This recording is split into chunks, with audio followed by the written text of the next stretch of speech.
Hello everyone, you're watching sqadia.com and I am Hammad Haider.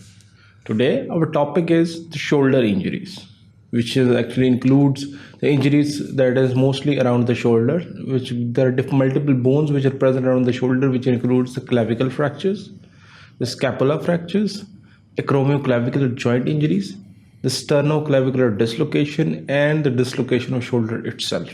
In the first section, we will be briefly going what are the mechanisms and clinical features of clavicle fractures and what are the different types and classification of clavicle fractures and how to manage the clavicle fractures.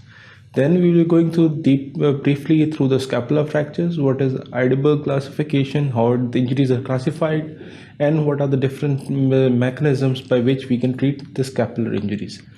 Thirdly, we'll going through the acromioclavicular joint injuries, which is one of very common thing because it's mostly mistaken as it is usually most of the time it is the acromioclavicular ligamentous injury. Therefore, it is either missed or it is confused with the near type 2A clavicular fractures. And we'll be briefly going through its pathological anatomy, classification, and its treatment and complications.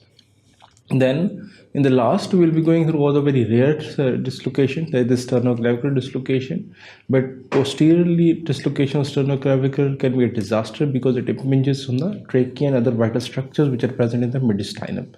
And then lastly we'll be going through the shoulder dislocation, which is a very common injury, and most commonly it is the anterior dislocation, but then we'll be briefly discussing what are the other types of dislocation which include posterior and inferior shoulder dislocation. Thank you very much. Keep watching sqadia.com.